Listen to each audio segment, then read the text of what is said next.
어, 영적 승리하는 것에 대한 말씀을 계속 다루고 있죠. 신앙생활의 승리는 어디 있을까요? 크게 두 가지로 지금 살펴보고 있습니다. 지난주까지 나눴던 부분은, 첫 번째, 우리의 승리의 비결은 예수 이름에 있다. 그 예수의 이름의 권세 안에 우리의 승리의 비결이 있다. 그래서 이 예수의 이름 안에서 그 예수 이름만이 우리에게 주실 수 있는 큰 은혜가 있죠.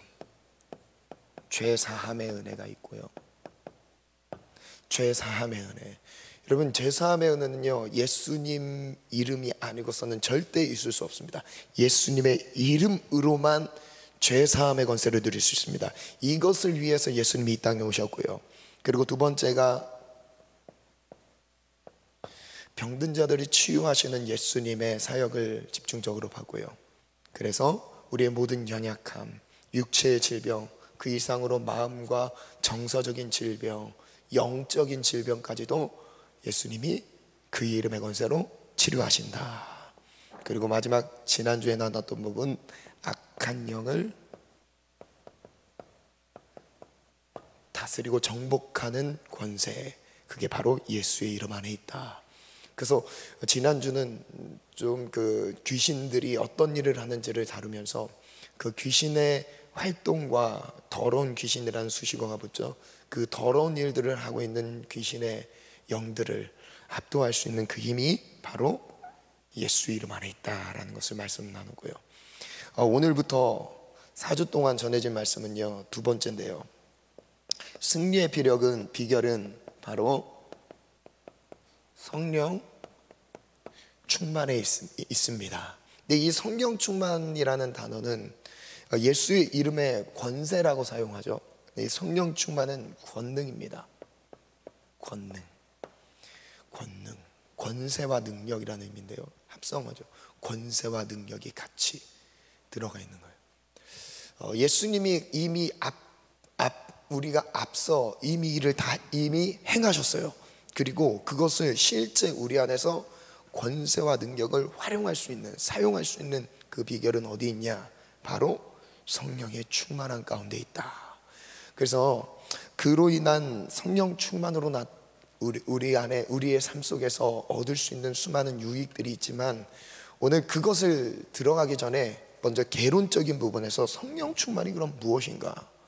여러분, 성령 충만이 무엇이라고 생각하십니까? 우리가 쉽게 기독교 용어가 돼버린 것 같아요. 성령 충만이라는 단어. 성령 충만, 기도 제목이 뭐야? 성령 충만. 이 성령 충만이라는 게 정말 중요한 단어이면서도 우리가 이 용어에 대한 깊은 이해와 분명한 이해가 없이 넘어가게 되는 경우가 많은 것 같아요. 그래서 오늘 이 부분을 간단하게 다루고 조금 깊이 다루고, 다음 주부터 성령 충만으로 얻어지는 그로 인한 은혜들을 살펴보도록 하겠습니다. 첫 번째, 우선 주제인데요, 성령 충만의 권능에 대한 말씀을 살펴볼게요. 본문 말씀은 요한복음 20장 21절부터 말씀을 볼게요. 우리 함께 읽을까요? 요한복음 20장 21절로 22절 말씀인데, 우리 함께 읽도록 하겠습니다. 시작. 예수께서 또 이르시되 너희에게 평강이 있을지어다. 아버지께서 나를 보내신 것 같이 나도 너희를 보내노라. 이 말씀을 하시고 그들을 향하사 숨을 내쉬며 이르시되 성령을 받으라. 예수님이, 사복음서의 내용은요, 예수님이 어떤 분인지, 그리고 예수님이 어떤 사역을 감당하셨는지를 아주 자세히 보여주고 있죠. 이 예수님이 하셨던 일을, 핵심 사역은 천국 복음을 전파하고 귀신 들린 자들을 쫓아내주고 모든 병든 자들을 치료하는 사역이 예수님의 주된 사역이었습니다. 그런데 이 예수님의 사역 속에서 정말 안타까운 것은 예수님이 선발해서 따랐던 12명의 제자들의 모습이 복음서에는 연약하게 나온다는 거예요. 그들의 모습은 예수님을 따르는 것 같았으나 결국 따르지 못하는 연약한 가운데 머물러 있었죠. 그러면서 예수님은 복음서 마지막 결론에 그들의 그 예수님을 십자가의 자리에서 부인하고 도망갔던 제자들을 향해서 무엇을 말씀하시죠? 성령을 받으라 말씀하십니다. 할렐루야. 저를 따라 선포합니다. 성령을 받으라. 성령을 받으라. 예수님은 제자들이 성령을 받기를 원하셨습니다. 성령을 받기를 원하셨습니다. 성령을 받기를 원하시면서 이 마지막 부인했던 제자들을 찾아다니면서 이 말씀을 하시는데, 숨을 내쉬며 이르시되 성령을 받으라. 하나님은요 우리에게 주고자 하시는 게 있어요. 그게 바로 무엇이냐? 성령이라는 것이에요. 내가 바라는 게 아니라 하나님이 나에게 주고자 하시는 게 더 중요한 것이죠. 나의 지금 당장의 필요, 그것과 상관없이 하나님은 그보다 더 중요하게 여기시는 것이 바로 성령이라는 거예요. 그래서 우리에게 성령을 받으라라고 말씀하시는데, 오늘 먼저 본질적인 측면에서 우리가 성령을 받아야 되는 이유를 먼저 살펴보고, 그리고 이 성령 충만이 과연 무엇인지를 살펴보겠습니다. 첫 번째, 성령을 받아야 되는 이유 볼게요. 질문이 돼요. 왜 성령을 받아야 되죠? 오늘은 본질적인 부분이에요. 다른 이 본질적인 것으로 인해서 나타나는 여러 가지는 다음 주부터 나누겠습니다. 오늘 본질적인 거, 바로 누가복음 11장 9절 13절을 보니까 마태복음 7장 7절 이후에 나오는 기도에 대한 가르침을 하십니다. 기도해라, 구하라 그리하면 주실 것이요, 찾으라 찾을 것이요, 두드리라 문을 두드리라 두드린 이에게 열릴 것이니라. 아멘. 그 말씀하시면서 11절에 보니까 이렇게 비유로 말씀하세요. 너희 중에 아버지 된 자로서 누가 아들이 생선을 달라 하는데 생선 대신에 뱀을 줄 부모가 있냐? 없지 않습니까? 뱀에게는 독이 들어 있습니다. 생선과 비슷한 느낌을 갖고 있지만, 촉감으로서는 비슷한 느낌이지만요, 뱀에게는 독이 들어 있어요. 생선 달라고 하는데 뱀을 죽으면서 먹고 죽어라 하는 부모가 있겠습니까? 없다는 거죠. 그리고 12절에 보니까 알을 달라 하는데 전갈을 주겠느냐? 비유로 말씀하셨어요. 알을 달라고 하는데 전갈을 줘서 전갈에 물려 죽게 하겠느냐? 이게 아니죠.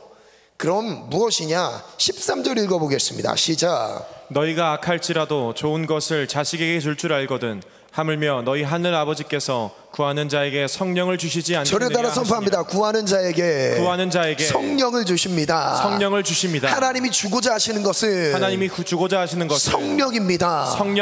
딱 정하셨어요. 성령을 구해라. 성령을 주겠다. 구하는 자에게, 두드리는 자에게, 찾는 자에게 성령을 주겠다. 이건 하나님이 약속하신 거예요. 이것을 주고자 하고 계신 거예요. 여러분, 지금 오늘 이 시간, 이 예배 가운데 성령을 구하는 자들에게 성령이 임할 것입니다. 장소를 떠나서 그 공간이 어떤 공간인지 상관없이요, 우리의 마음의 공간 안에 성령을 부어주실 거예요. 하나님이 주고자 하신 거죠. 그래서 요한복음 14장에 보니까 이렇게 말씀하세요. 16절, 내가 아버지께 구하겠으니 그가 또 다른 보혜사를 너희에게 주사 영원토록 너희와 함께 있게 하리니. 그는 진리의 영이라고 말씀하세요. 성령님 우리 가운데 보내시면서 하고자 하시는 일, 우리와 영원토록 함께 있는 거예요. 즉 성령 하나님이 우리와 함께 하신다라는 의미는요, 하나님이 지금 우리와 영원토록 함께하고자 이 말씀을 주신 거죠. 이 약속을 주신 거예요. 그게요, 좀 이따 다룰 성령의 충만함과 연결되어 있어요. 오늘 이 부분을 좀 잘 기억하고 계시면 되겠어요. 요한복음 14장에 나온 영원토록 너희와 함께 있게 하리니, 그 다음 절, 그는 진리의 영이라 세상은 그를 능히 받지 못하나니 이는 그를 보지도 못하고 알지도 못함이라. 세상은 성령을 절대 알 수 없어요. 보지도 못해요. 보이지 않는 분이기 때문에 알 수 없습니다. 이해할 수 없어요. 성령이라는 그 존재가, 성령 하나님을 절대 이해할 수 없습니다. 세상은요. 그런데 뭐라고 말씀하세요?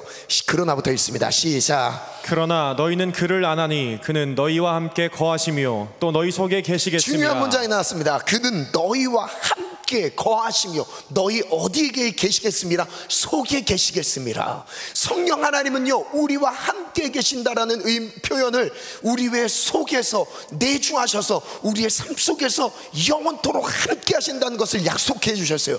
그분이 바로 누구라고요? 하나님이라고요. 하나님. 그래서 성령님은 어떤 분이냐? 삼위일체 하나님이신데 바로 하나님 자신이에요. 잘 이해하셔야 됩니다. 성령님은 하나님 자신이에요. 그리고 또한 성령은 우리를 하나님께 이끌어 가십니다. 성령님과 함께하는 것이 곧 하나님의 뜻을 이루는 거예요. 그래서 모든 기도에 가장 고귀하고 우선되어야 될 응답은 성령의 충만함이에요. 아멘. 저를 따라 고백하겠습니다. 가장 먼저 구해야 할 것은 성령의 충만함입니다. 성령의 충만함입니다. 하나님 나에게 성령의 충만함을 허락하소서. 성령의 충만함을 허락하소서. 자, 이 성령의 충만함이요, 고린도전서 2장 10절에 보니까 오직 하나님이 성령으로 이것을 우리에게 보이셨으니 성령은 모든 것 곧 하나님의 깊은 것까지, 어디까지요? 하나님의 깊은 것까지 통달하시는 분이라고 말씀하세요. 성령 하나님은 하나님의 깊은 것까지, 즉 하나님이 갖고 계신 모든 것을 성령을 통해서 깨닫게 하신다는 거예요. 통달하시느니라. 그래서 사람 속에 있는 사람의 일을 사람 속에 있는 영외에 11절이에요. 사람 속에 있는 영외에 누가 알리요? 이와 같이 하나님의 일도, 하나님의 일, 하나님의 뜻 누가 하신다고요? 하나님의 안에 하나님의 성령, 하나님의 영외에는 아무도 알지 못하느니라. 저를 따라 고백하겠습니다. 하나님의 모든 것을 통달하시는 분이 성령입니다. 성령님은 하나님의 뜻을 깨닫게 하시며 그 뜻을 행하게 하십니다. 행하게 하십니다.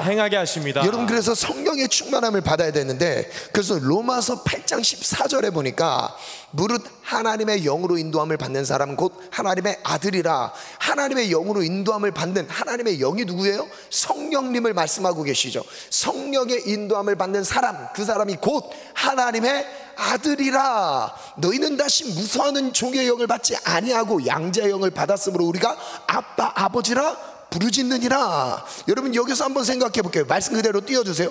종의 영과 양자의 영을 구분해서 설명하십니다. 종의 영은 뭐죠? 율법의 영이에요.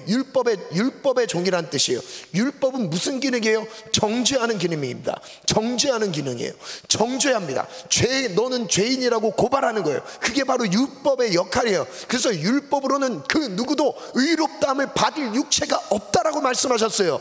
율법은 율법 앞에 서는 순간 우리의 죄를 더하게 하십니다. 내가 깨닫지 못한 죄까지도 깨닫게 하세요. 그게 바로 율법의 기능이에요. 그러나 그 율법의 종, 죄의 종이라는 거예요. 율법의 종이라는 의미는 죄의 종이라는 의미입니다. 그래서 여기서 종의 영을 받지 아니하고, 율법의 종이 아니라 죄의 종이 아니라 그 영을 받지 아니고 우리가 어떤 영이요? 양자의 영을 받았으므로 우리가 아빠 아버지라 부르짖는다.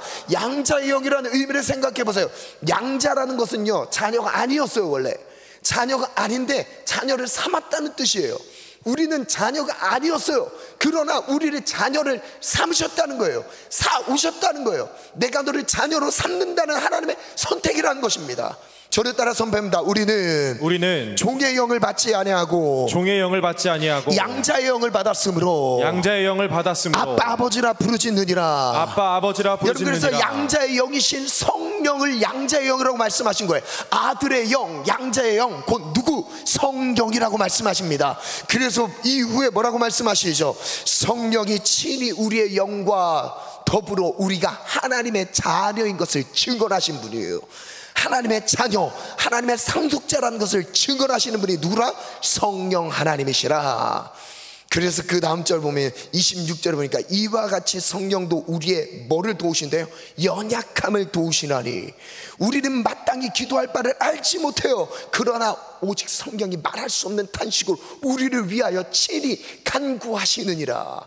우리는 무엇을 구해야 할지, 무엇을 기도해야 될지조차도, 내 마음의 소원을 갖는 것조차도 우리는 몰라요. 뭘 구해야 되는지 몰라요. 그러나 우리 안에 성령 하나님이 기도할 바까지도, 기도해야 할 바까지, 좀 발음이 좀 이상하네요.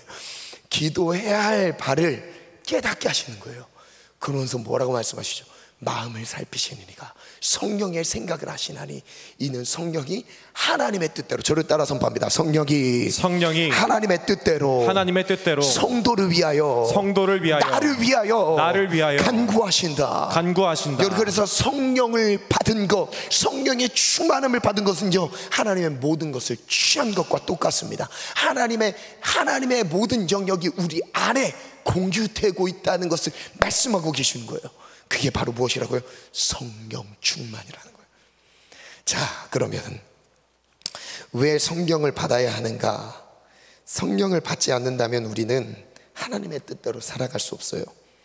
전적으로 타락한 우리의 안에서는, 우리 인생에서는 하나님의 뜻을 선택할 지각도 없고요, 깨달을 지각도 없고 선택할 힘도 없습니다. 비록 안다 할지라도 행할 수 있는 힘이 우리 가운데 없다는 거예요. 그래서 무엇이 필요해요? 우리의 힘이 아닌 성령의 능력이 필요하다, 이것입니다. 그래서 성령 충만, 두 번째 볼게요. 성령 충만의 의미인데요. 자, 오늘의 이제 핵심으로 들어갑니다. 오늘 이 부분을 간단하게 나누고 말씀 볼게요. 제가 문제 제기를 할게요.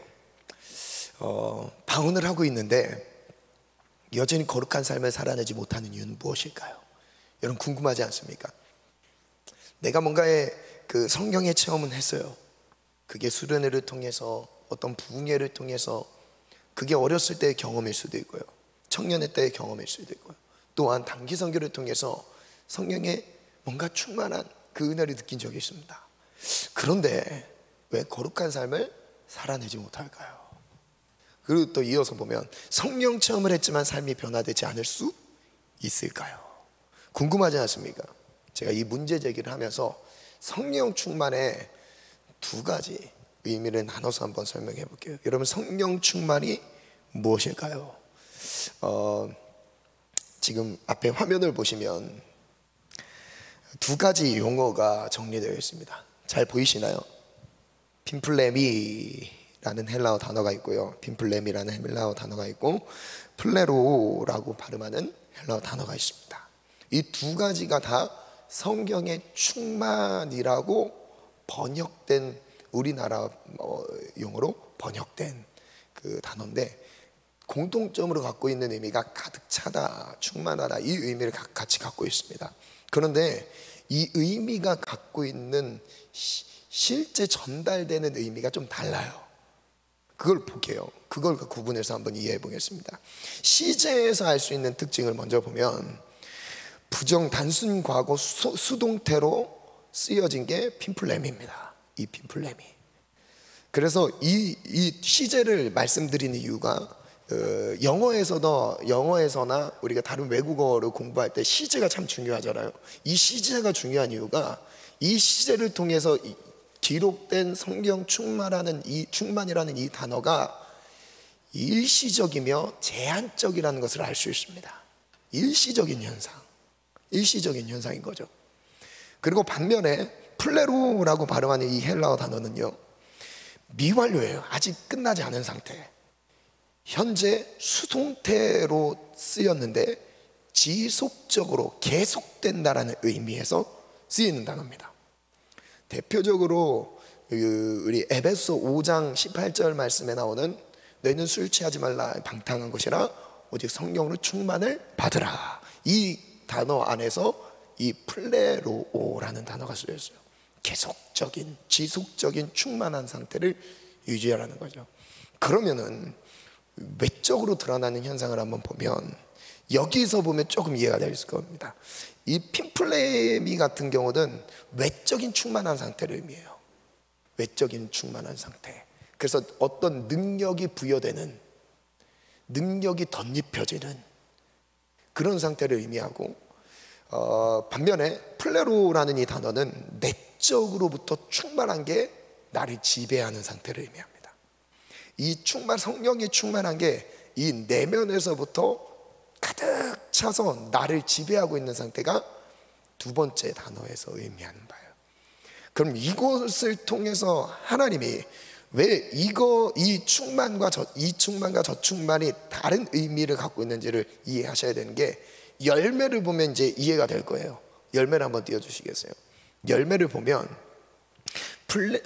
핀플레미 같은 경우는, 이 열매는 어떤 의도로 하나님이 성령의 충만함을 허락하시냐, 사역적인 의미입니다. 능력 있는 사역을 감당하게 하기 위해서 하나님 이 성령의 충만함을 입게 하세요. 예를 들어 볼게요. 이제 저를 띄워주시면 되겠습니다. 다시 띄울 거예요. 구약 시대에 보면 하나님의 영의 충만이라는 단어는 아니지만 하나님의 영이 임해서 사명을 감당한 사람들이 많이 나옵니다. 그죠? 한 예로 보면 삼손이 한 예죠. 삼손, 하나님의 영이 임했어요. 근데 이거는 내적인 충만한 상태를 의미한 게 아니라 무슨 의미인 거죠? 외적으로 능력적으로 임한 겁니다. 왜요? 하나님이 의도하신 사역의 목표가 있어요. 사명의 목표가 있어요. 그것은 주체는 물론 둘 다 하나님이시지만, 하나님은 이 일을 이루시기 위해서 이 일을 누군가를 통해 이루실 목적을 갖고 계신데, 이거 한번 해야겠다 이 마음을 딱 갖고 계시면 하나님은 하고 마십니다. 하고야 마세요. 심지어 어떤 사람까지 쓰세요? 삼손과 같이 연약한 사람까지도 충만한 상태, 즉 성령의 능력이 힘입은 상태로 쓰임받을 수 있다는 거예요. 어떤 의미인지 아시겠죠? 이런 기록이 구약의 대부분이에요. 구약에는요, 성령의 내적인 충만한 상태에서 쓰임받았던 사람이 정말 드뭅니다. 요셉. 이제 이걸 좀 찾아보느라고 제가 신학서적 몇 권을 이제 좀 살펴봤는데, 이제 강조하는 인물이 요셉, 아주 드물다고 하면서 요셉, 다니엘을 대표적으로 끌어와서 설명을 하더라고요. 내적인 충만한 가운데서 쓰임받았던 사람. 근데 거의 대부분이 외적인 충만한 가운데 하나님이 하실 일에 쓰임 받았던 것으로만 멈췄어요. 하나님은요, 지금도 성령의 충만함을 하나님의 영의 능력으로 사명을 감당하게 하십니다. 그래서 사역적으로 능력 있게 하나님의 살아계심이 초자연적인 능력들과 권세들로 그 일을 감당하게 하세요. 아멘. 그래서 보면 구분해서 보면 제가 이렇게 한번 구분해서 한번 볼게요. 두 사람이 있습니다. 한 명은 핀플레미로 외적인 충만함을 경험하는, 외적인 충만함을 경험하는 사람, 다 뭔가 이렇게 막 이 사람을 덮고 있는 거죠. 이게 막 하나님의 영으로서 확 덮고 있는 겁니다. 반대로 플레로오라는 이 단어는 어디서부터 시작된다고 하죠? 내적인 충만한 상태인 거예요.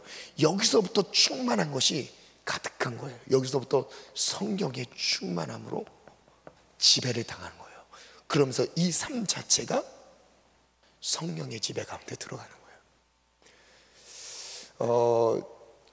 이거를 이해할 때, 이거는 바로 하나님이 인간의 수준이 안 돼요. 그럼에도 불구하고 하나님의 능력을 나타내시고요, 하나님의 사역, 하나님의 사명, 하나님의 일들을 행하십니다. 그리고 반대로 내적인 성령의 충만함을, 내적인 성령의 충만함은 핵심이 뭘까요?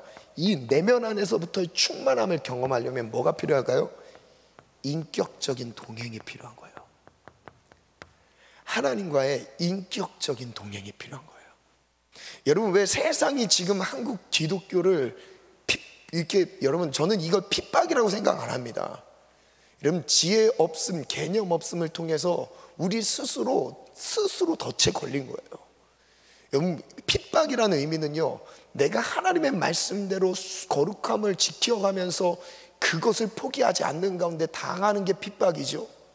우리가 실수하고 넘어진 거에 대해서 더 과도한 충격을 준다고 해서 그걸 핍박이라고 덧붙이지는 않습니다. 여러분, 핍박과 내가 스스로 잘못해서 고통을 받는 것과는 구분하셔야 돼요. 그러면 한번 생각해 볼게요. 이 인격적인 동행을 통해서 하나님이 거두고자 하시는 건 무엇일까 하면, 이 인격적인 동행을 통해서 거두시는 것은요, 바로 무엇이냐? 거룩한 삶이에요. 그래서 성령의 역사는요, 진짜 역사는 이 둘 다 진짜 역사예요. 둘 다 진짜 역사인데, 정말 이 시대에 우리의 삶이 거룩한 가운데 내면 안에서부터 성령의 지배를 받으면서 쓰임을 받는 그런 거룩한 청년들로 일어났으면 좋겠습니다. 여러분, 제가 처음에 문제 제기를 드린 이유가 있어요. 왜냐하면 방언 기도를 하고 있는데 삶은 안 변하는 거예요. 성령의 외적인 능력, 수련회를 통해서 강한 성령의 임재와 체험은 했어요. 무엇처럼요? 이스라엘 통일왕국 시대에 라만 나요시라는 그 지역, 구별된 지역이 있었죠. 그 지역에 사울이, 하나님 앞에 준비되지 않았던 사울이 들어가도 예언을 했습니다. 예언의 영이 임했어요. 성령의 능력이 임했던 거예요. 하나님의 영이 그를 능력으로 그래서 속담으로 사울도 선지자 중에 있더이다, 이 표현이 있지 않습니까? 여러분, 이거는 하나님의 역사하신 가운데 나타나는 현상이지만, 정말 우리가 추구해야 될 바는 무엇이냐면, 인격적인 하나님과의 동행 가운데서 내가 성령 하나님을 정말 사모하고 간절히 찾으면서 하나님과의 인격적인 동행 안에서 얻어지는 거룩한 삶으로 충만함이 내적으로부터 차올라서 우리의 삶을 지배하고 덮는 것으로 나아가셔야 되는 거예요. 여러분, 우리가 성령의 충만함이라는 것을 이 구분해서 볼 때 대부분 이쪽의 일을 많이 생각해요. 성령의 충만함.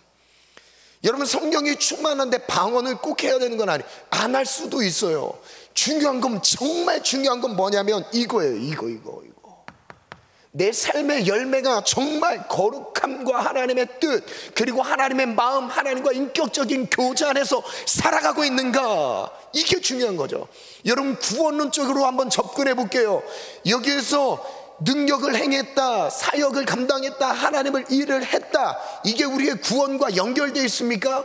아닐 수도 있는 거예요. 일 수도 있지만, 구원과 연결될 수도 있지만 아닐 수도 있는 거예요. 쓰임받고 버림을 받을 수도 있는 겁니다. 왜냐하면 그 일을 행하시는 것은 누구기 때문에? 하나님이시기 때문에. 여러분, 정말 안타까운 예를 한번 들어볼게요. 사울 왕, 뭐예요? 능력으로, 사역적으로 하나님의 일을 감당하다가 버림을 받았어요. 그 전의 상태, 버림받기 전의 상태는 어때요?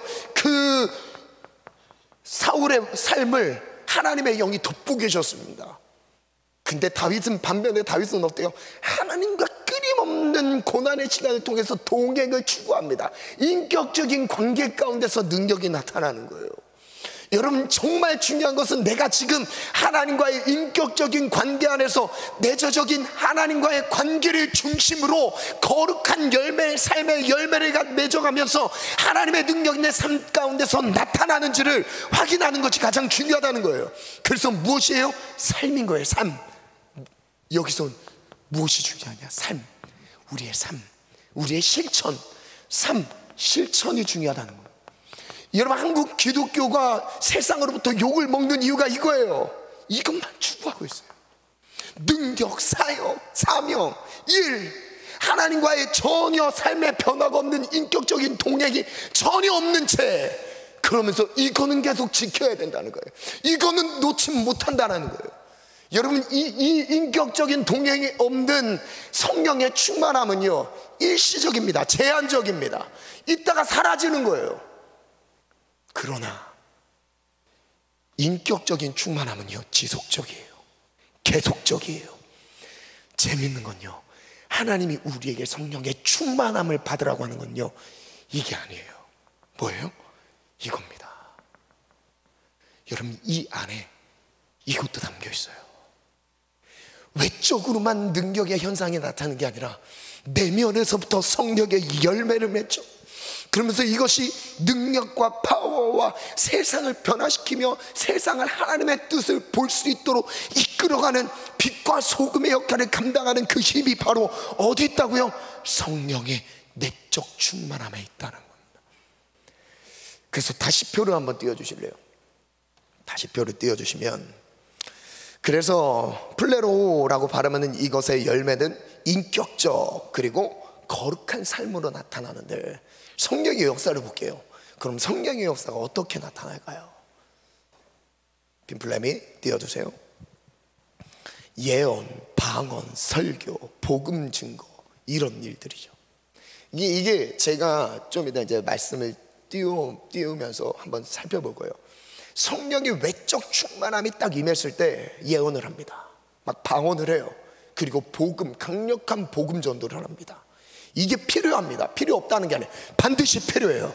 우리가 사명을 감당할 때 이런 외적인 충만함 가운데 사명을 감당해야 됩니다. 그러나 이것만으로는 부족해요. 그리고 무엇으로 나타내야 된다고요? 플레로, 성령의 역사가 나타나야 돼요. 하나님과 인격적 동행을 통한 삶의 변화, 우리 마음의 열매. 여러분, 절대 외적인 거 중요합니다. 필요 없다는 게 아니에요. 거기가 시작이 아닙니다. 시작은 어디예요? 하나님이라는 본질에서부터 시작돼야 돼요. 즉 성령을 구하는 것에부터 시작돼야 된다는 거예요. 내가 다른 하나님이 없는 다른 비전을 구하는 게 중요한 게 아니라 가장 먼저 성령 하나님을 구하면서 이 하나님과의 관계를 통해서 뻗어나가는 거예요. 아멘. 그래서 첫 번째 볼게요. 빈플렘이 사역적 충만인데, 제가 사역적 충만이라는 용어로 한번 붙여봤는데, 제가 이 내용을 성령 충만이라는 책, 최종국 씨가 쓴 성령 충만이라는 책과 성령 충만 실패한 이들을 위한 은혜, 박영돈 씨가 지은 이 두 책의 내용을 참고해서 정리를 했습니다. 그런데 이제 용어를 제가 좀 바꿨어요. 첫 번째, 핀플렘이 사역적 충만인데요, 이것은 외적 충만이죠. 아까 외적 충만이라고 했어요. 그 외적 충만이 나타나는 상태를 볼게요. 사역을 위한 부르심의 상태를 볼게요. 누가복음 1장 15절에 보니까 이는 그가 주 앞에 큰 자가 되며 포도주나 독한 술을 마시지 않으며 모태로부터 성령의 충만함을 받아. 누구죠? 요한을 의미합니다. 요한이 태에서부터 구별됐다라는 것을 말할 때, 여러분, 내적인 인격적인 충만함을 의미하는 게 아니에요. 무엇입니까? 외적인 충만함을 의미하는 거예요. 하나님이 사역적으로 선택하신 거죠. 그래서 사도행전 9장 17절에는요 이런 부분이 나옵니다. 아나니아가 떠나 그 집에 들어가서 그에게 안수하여 이르되, 형제 사울아, 주 곧 내가 오는 길에서 나타났던 예수께서 나를 보내어 너로 다시 보게 하시고, 그 다음 읽어볼까요? 시작. 성령으로 충만하게 하신다 하니. 여기서 바울, 이제 예수님을 핍박했던 사울이 바울로 변화되는 장면이거든요. 이때 하나님이 그 부르심과 함께 무엇을 허락하세요? 핀플렘이 성령의 충만함을 허락하세요. 왜요? 능력 있게 사명을 감당하라고요. 이게 하나님의 부르심 가운데 있었던 거예요. 그래서 하나님의 부르심을 입은 사역자들, 사명자들, 선교사들, 그리고 주의 종들, 여러분 수준 안에서의 내가 사명을 감당하고 있다. 목자도 좋습니다. 다른 위치에서의 사명을 감당하는 것도 좋습니다. 그 모든 것이 이 핀플레미의 성령의 충만한 가운데 임명되기를 축원합니다. 그 능력으로 감당하기를 축원합니다. 그리고 누가복음 1장 41절에는요 지금부터 이제 은사적인 측면에서의 장면들을 볼게요. 엘리사벳이 마리아가 문안을 들으며 아이가 복중에서 뛰는 엘리사벳이 성령의 충만함을 받습니다. 이 요한을 임신하고 있었던 엘리사벳이 성령의 충만함을 받아요. 어떤 충만이에요? 외적인 충만함이에요. 능력적인 충만. 예언합니다. 그리고 1장 67절에 보니까 그 부친 사가랴가 성령의 충만함을 받아 예언합니다. 이 예언 사역, 즉 제가 여기서 계속 다루는 초점이 뭐냐면 하나님의 일, 사역, 사명의 측면에서 나타나는 일들이 바로 이 단어라는 거예요. 성령의 충만. 예언 봤어요. 방언도 볼게요. 사도행전 2장 4절 말씀 거의 다 알죠? 우리 함께 읽어볼까요? 시작. 그들이 다 성령의 충만함을 받고 성령이 말하게 하심을 따라 다른 언어들로 말하기를 시작하니라. 이때 성령의 충만함을 입은 것이 바로 외적인 충만함을 의미하는데요, 저는 여기서 또 적용을 하자면 이거예요. 외적인 충만함으로부터 하나님의 능력이 임해서 어디에 들어갈 수 있는 거예요? 내적인 충만함이 시작될 수 있는 겁니다. 그래서 외적인 충만함으로 끝이 아니라, 여러분 방언의 은사를 받으셨습니까? 성령의 체험을 하셨습니까? 그게 끝이 아니라 그것을 시작으로 해서 어디로 나가야 되는 거예요? 내적인 충만함을 만들어가는 일로 들어가셔야 되는 거예요. 할렐루야. 아멘. 그래서 복음 증거하는 장면 볼게요. 사도행전 4장 8절 말씀 읽습니다. 시작. 이에 베드로가 성령이 충만하여 이르되 여기서 여기 사도 베드로가 성령이 충만한 상태도 어떤 상태예요? 외적 충만함, 말씀을 선포하는 거, 복음을 증거하는 거. 그리고 4장 31절 빌그레담에 모인 것이 진동하더니 무리가 다 뭘 받았습니까? 성령의 충만함을 받았어요. 그리고 담대히 하나님의 말씀을 전했어요. 이때 성령의 충만함을 주신 이유가 뭐예요? 하나님의 사역을 감당하라고, 복음을 전하라고요. 여러분 왜 성령의 충만함을 받으셔야 됩니까? 사명을 감당하기 위해서, 복음을 전하기 위해서. 복음을 전하기 위해 사명을 감당하기에 성령의 충만함이 필요한 거예요. 이것을 다음 주, 다다음 주를 통해서 계속 나눌 겁니다. 그리고 능력을 행하는 바울을 볼게요. 사도행전 13장 9절을 보니까 바울이라고 하는 사울이 성령이 충만하여 그를 주목하여 말하죠. 역시 여기 이 상황은 능력을 행하는 장면이에요. 은사가 발동하고 있는 장면이에요. 뭐예요? 성령의 충만한 상태, 외적인 능력으로 핀플레미의 역사, 하나님의 역사가 나타나고 있는 현장. 두 번째 볼게요. 우리가 지금 초점을 두고 있는 게 바로 이제 두 번째죠. 플레로, 이것은 인격적 충만인데 내적인 충만한 상태인 거예요. 내적으로 성령님과 인격적인 동행이 되는 사람들. 여러분 충만하다라는 단어를 한번 띄워주시겠어요? 이 충만하다라는 플레로오라는 이 단어는 가득하게 하다라는 뜻인데, 괄호 안에 상징적으로 감화를 주는 것, 또한 직무를 수행하게 하는 것, 그리고 예언을 성취하는 것, 완성하는 것인데, 이 단어가 쓰인 것들을 쭉 찾아보니까 거의 대부분입니다. 하나님의 말씀이 응하였다, 이루어졌다라는 표현에서 이 단어가 써요.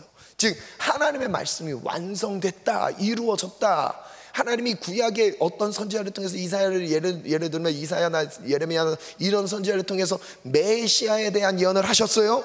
그 말씀이 응하였다, 이루어졌다라고 할 때 이 단어를 거의 다 씁니다. 즉 말씀이 완성되는 거예요. 그럼 이것을 우리에게 적용해 볼게요. 성령이 충만한 건 뭐예요? 우리의 마음에 하나님의 말씀이 완성되는 거예요. 여러분 성령에 충만한 건요, 하나님의 말씀이 우리의 삶에 응하는 거예요. 이루어지는 거예요. 이게 충만함이란 가득하게. 그래서 보면 누가복음 4장 1절을 보면 하나님의 형상이 나타나는 부분에서 성령에 충만하다라는 이 플레로오라는 단어가 쓰이는데, 볼게요. 맨 처음엔 예수님의 성령에 충만한 모습을 이 단어로 썼습니다. 한번 읽어볼까요? 시작. 예수께서 성령의 충만함을 입어 요단강에서 돌아오사 광야에서 40일 동안 성령에게 이끌리시며. 예수님이 어떤 상태였습니까? 성령이 충만한데 이 전에 충만한 상태와 다르게 이 충만이 예수님으로부터 이제 시작되기 보여집니다. 예수님의 충만한 상태, 즉 사명을 감당하는 것에서부터 드러나는 그 상태가, 예수님은 이 내면적으로부터 하나님과 인격적인 관계 안에서 충만했던 거예요. 그리고 요한복음 1장 14절에 보면요, 말씀이 육신이 되어 우리 가운데 가신 그가 그의 영광을 보니 우리 아버지의 독생자의 영광이요 은혜와 진리가 충만하더라. 예수님을 묘사하는 글이죠. 이 역시 충만하다, 같은 의미입니다. 예수님이 어떤 분인가. 그리고 또 한번 볼게요. 골로새 2장 9절부터 한번 9절 읽어볼까요? 시작. 그 안에는 신성의 모든 충만이 육체로 거하시고. 저 잠깐 멈출게요. 그 안에 누구예요? 예수님 안에 그 신성의 모든 충만이 육체로 거하신 분이 누구냐면 예수님이었어요. 이 충만이라는 단어가 여기에 쓰였습니다. 예수님을 나타낼 때 그의 신성, 거룩한 신성이 예수님 안에 충만했다는 거예요. 근데 그 다음 절이 더 대박인 거예요. 그 다음 절 같이 읽어볼까요? 시작. 너희도 그 안에서 충만하여졌으니 그는 모든 통치자와 권세의 머리시라. 여러분 저를 따라 선포합니다. 우리 안에 예수님으로 충만해야 합니다. 예수님으로 충만해야 합니다. 지금 이것을 우리에게 약속으로 주신 거예요. 성령이 충만하다는 것은 내 안에 예수님의 말씀이 충만하다는 거예요. 예수님의 형상이 충만하다는 거예요. 일그러지지 않고 내 삶을 통해서 예수님의 형상이 거룩함이 드러나는 거예요. 예수님이 살았던 그 인생의 삶이 3년 동안의 공생의 삶이 나의 삶을 통해 드러난다는 거예요. 그것을 우리에게 주셨다는 것입니다. 그래서 이것을 누리는 것이 바로 무엇이라고요? 성령의 충만함인 거예요. 하나님의 형상을 회복하는 거예요. 하나님의 형상대로 살아가는 거예요. 거룩함으로 살아가는 거예요. 살아내는 거예요. 그것이 바로 무엇이라? 성령의 충만함이라. 그래서 이 성령의 충만함 가운데 스데반의 모습을 볼게요. 함께 읽습니다. 시작. 스데반이 성령 충만하여 하늘을 우러러 주목하여 하나님의 영광과 및 예수께서 하나님 우편에 서신 것을 보고, 순교하고 있는 스데반의 상태를 지금 외적으로 표현하고 있죠. 어떤 상태예요? 나 얼굴이 빛난다 그죠? 근데 그 상태가 어떤 상태예요? 하나님의 형상이 회복, 하나님의 형상이 그대로 드러나는 상태예요. 성령이 충만한 스데반. 그럼 교회의 직분을 한번 볼게요. 하나님이 초대교회에 어떤 사람들을 직분자로 세웠는지 볼게요. 사도행전 6장 3절에 보니까요, 이렇게 말씀하세요. 형제들아, 너희 가운데 성령과 지혜가 충만하여 칭찬 듣는, 칭찬받는 사람 7을 택하라.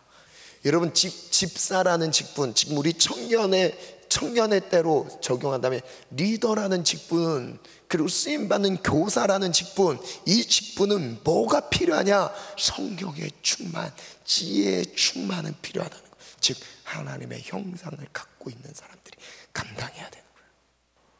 그리고 그 직분을 받은 자들은 그 형상을 따라 가는 거예요. 아멘. 그래서 6장 5절 또 한번 읽어볼게요. 시작. 온 무리가 이 말을 기뻐하여 믿음과 성령이 충만한 사람 스데반과 또 빌립과 브로고로와 나가노르와, 생략합니다. 믿음과 성령이 충만한 사람 7을 추천을 해서 뽑았습니다. 성령이 충만한, 우리 모든 지체들이 성령이 충만한 초대교회 7 집사와 같은 하나님의 형상으로 인격적인 동행으로 하나님의 일을 감당하시기를 축원합니다. 그리고 바나바는 착한 사람이요 성령과 믿음이 충만한 사람이라. 이에 큰 무리가 주께 더하여지더라. 이 성령의 충만한 걸 보고 수많은 무리가 주께 돌아왔습니다. 마지막 말씀 한번 띄워주세요. 이제 반주 준비해 주시고 함께 읽습니다. 시작. 술 취하지 말라. 이는 방탕한 것이니 오직 성령으로 충만함을 받으라. 아멘. 성령의 충만함을 우리에게 말씀하실 때, 성령 충만함을 구하라고 말씀하실 때, 이 성령의 충만함을 인격적인 교제 안에서의 충만함을 받으라고 우리에게 말씀하십니다. 물론 우리가 성령을 구할 때에 이 성령이 능력으로도 나타날 수 있습니다. 사역적으로도 나타날 수 있어요. 그러나 그보다 더 중요한 것은 우리 안에 하나님과의 동행 안에 인격적인 삶을 통해, 하나님과의 인격적인 교제를 통해 거룩한 삶으로 거듭나고 세워지는 것입니다. 말씀을 정리하겠습니다. 오늘 말씀의 핵심 정리, 제 10가지를 한번 정리해 봤는데요, 우리 하나씩 한번 같이 읽어볼까요? 시작. 하나님은 자신의 뜻을 이루시기 위해 연약한 사람에게도 성령 충만을 허락하신다. 연약한 사람에게도 성령의 충만함을 허락하세요.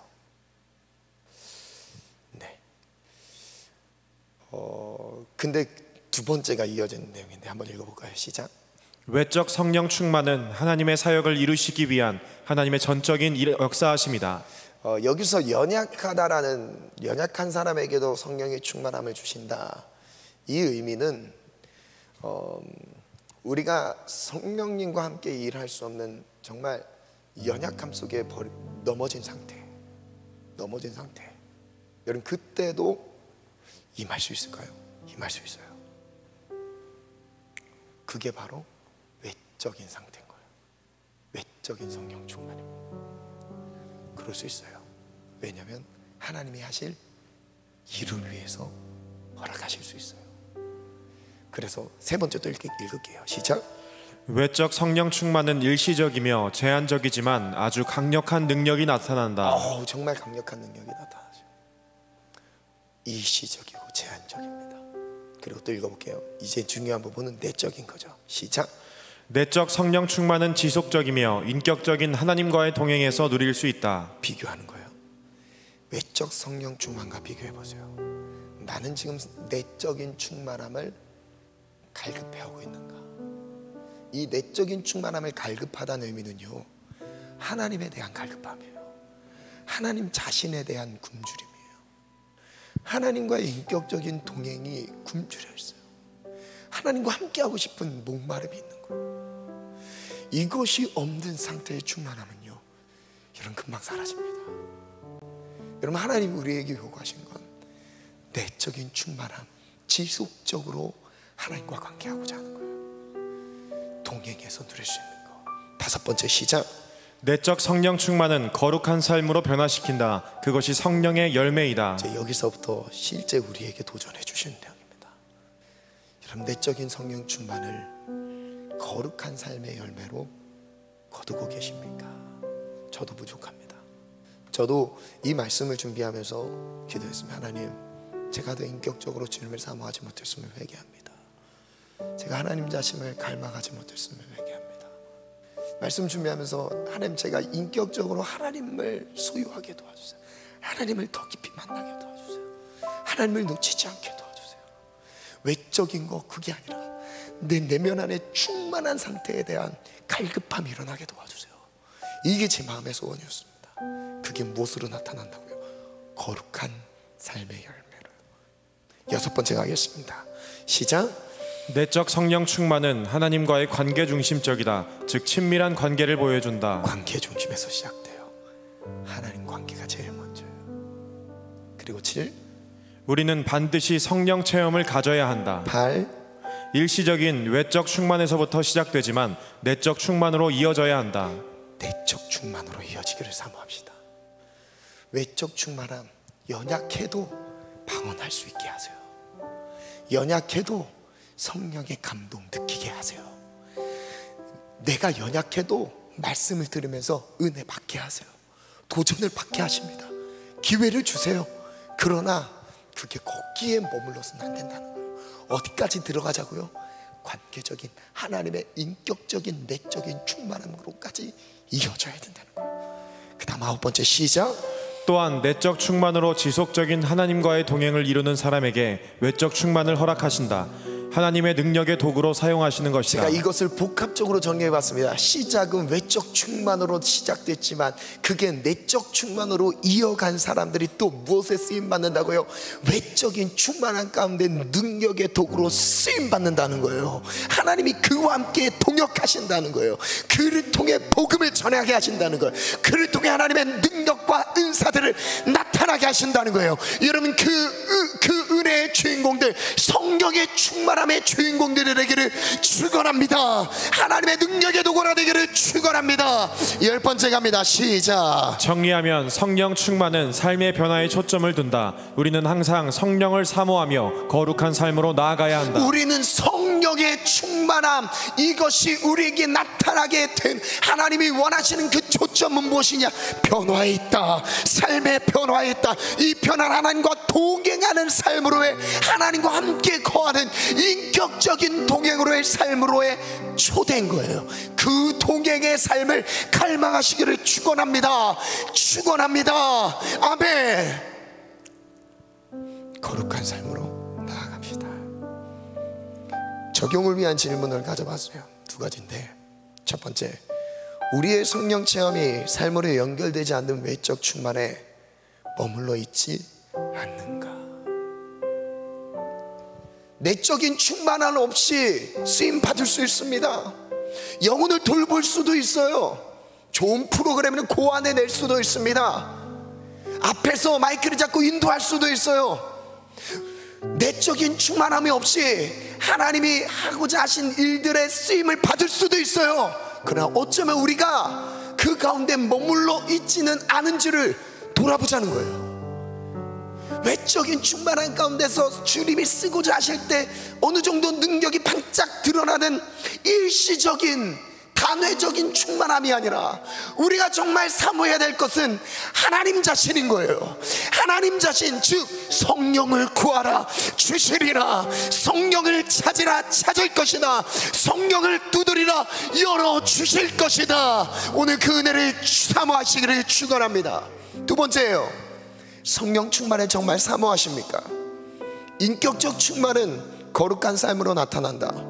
인격적 충만을 위해 나는 지금 무엇을 노력하고 있으십니까? 여러분 정말 인격적으로 하나님과 충만한 동행이 사모되십니까? 갈망하고 계십니까? 그것을 위해서 여러분 그럼 무엇을 하고 계십니까? 그래서 뿌린 대로 거둔다는 거예요. 자기 육체를 위하여 심는 자는 육체로부터 썩어질 것을 거두고 성령을 위하여 심는 자는 성령으로부터 영생을 거두리라.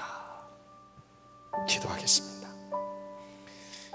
시간 한번 기도할 때 혹시 외적인 충만함에 머물러 있는 나의 모습이 아닌지 돌아봅시다. 하나님과의 인격적인 동행이 없는,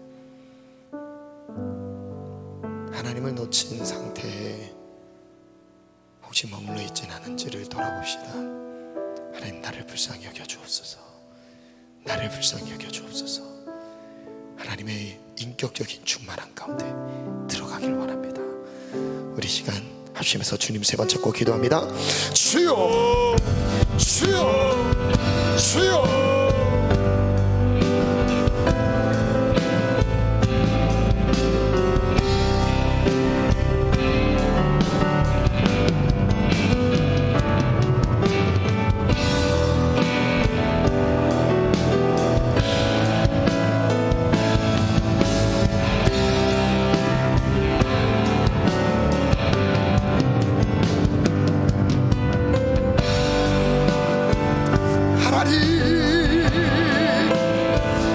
외적인 충만함 가운데 사역적으로 능력적으로 쓰임받고 하나님 거기에서 멈춰지지 않게 도와주옵소서.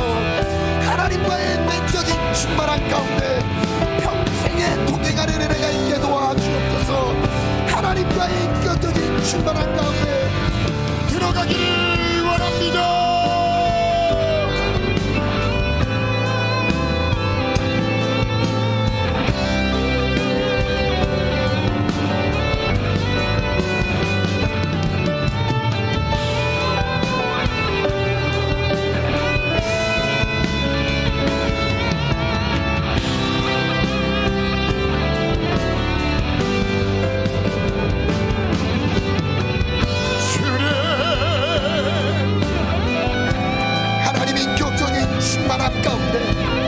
하나님 인격적인 충만함 가운데 주와 동행하기를 원하나이다.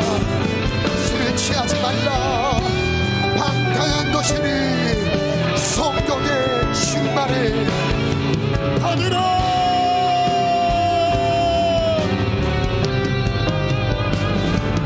마른 나의 영혼 주를 부르리.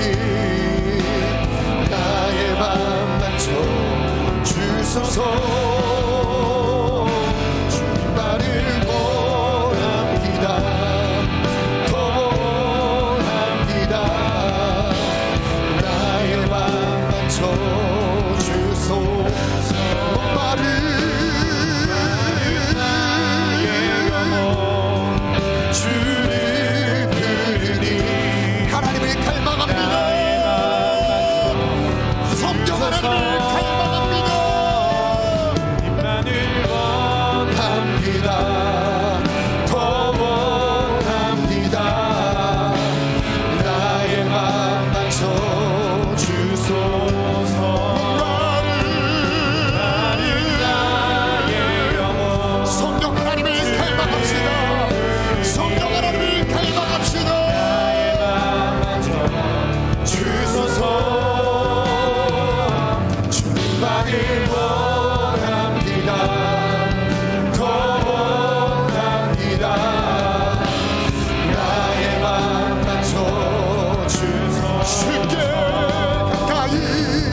나를 원합니다.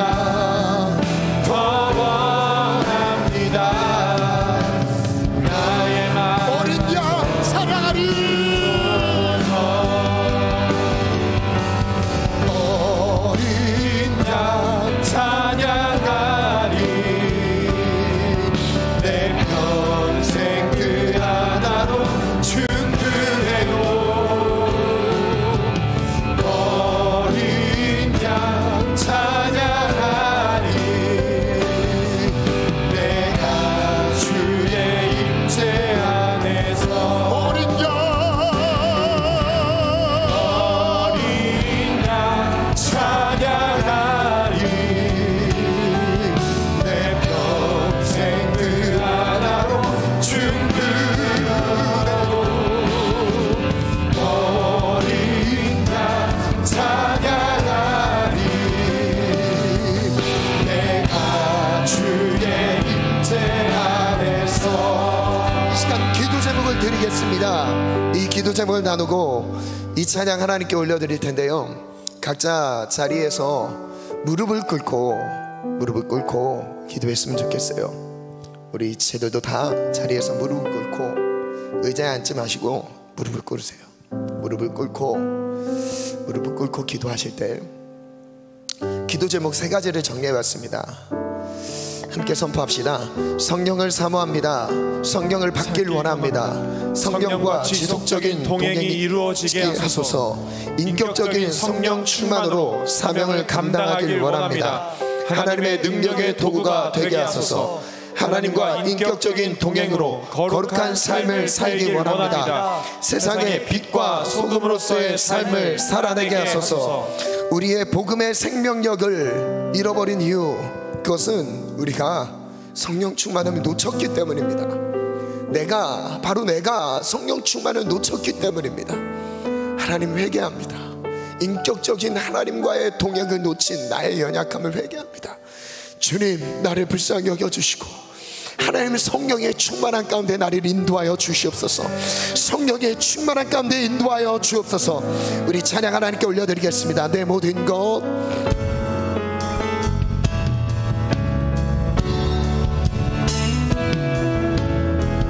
내 모든 것, 내 모든 것, 나의 생명까지 다 주님 앞에, 다 주님 앞에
사모합니다. 오늘 우리에게 충만하게 임하여 주옵소서.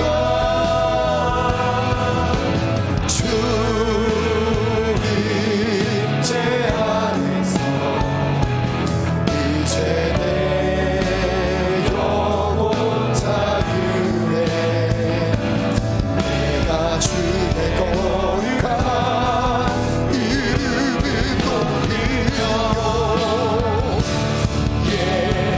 전심으로 어린 양 찬양하리. 내 평생 그 하나로 준비해요.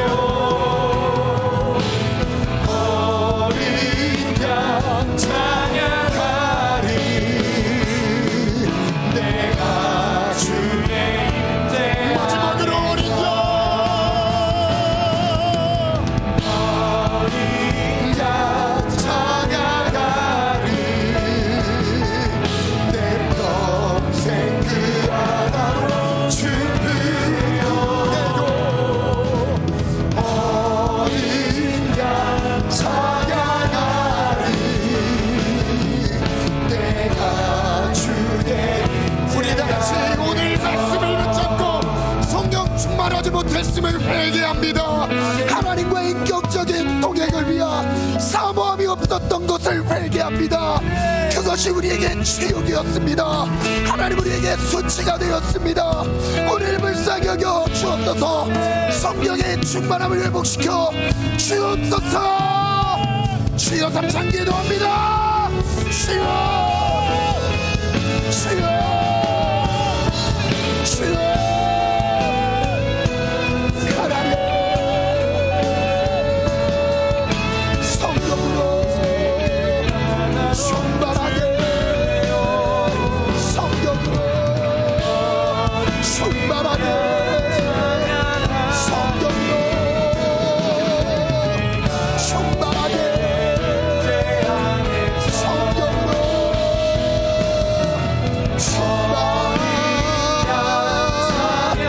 성령으로 성령 하나님 인격적인 동행을 간절히 사모합니다. 성령님 도와주세요. 하나님 도와주세요. 하나님 주여 성령으로 충만하기를 원합니다. 성령으로 충만하라.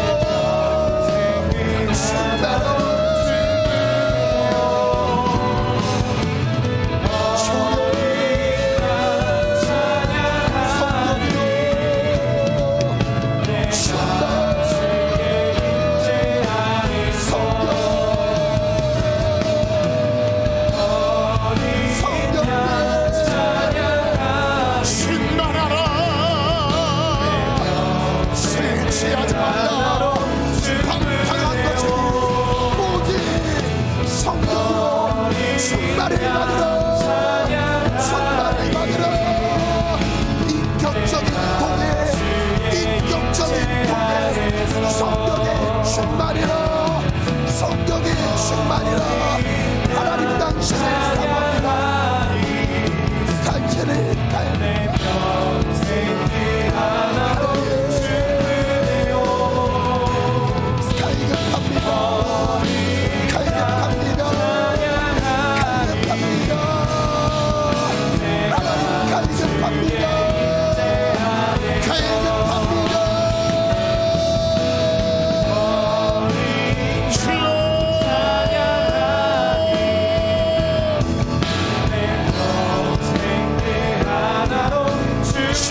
간절히 사모합니다.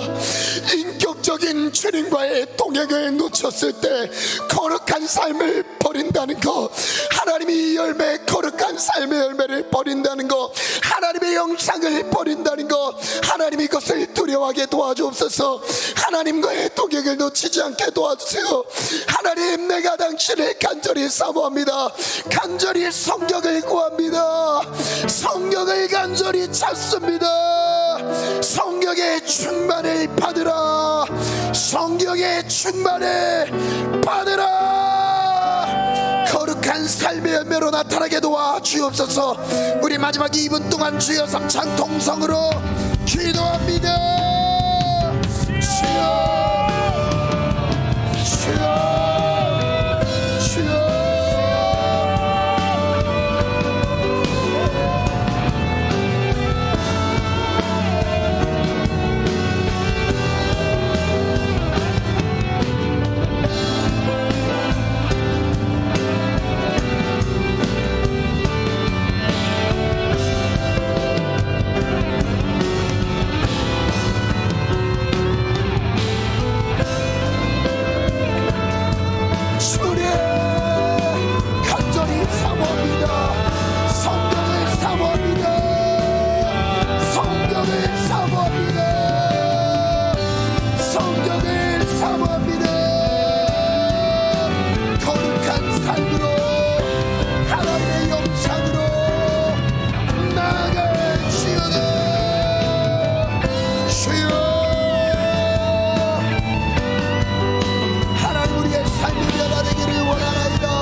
충만함을 사모합니다.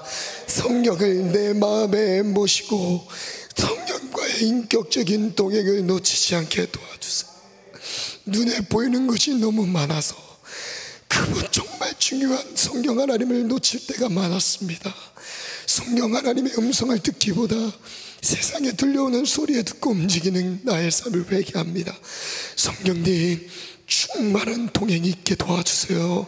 성령의 충만한 동행으로 거룩한 삶의 열매를 보게 도와주옵소서. 사랑합니다. 찬양합니다. 감사합니다. 예수님의 이름으로 기도합니다.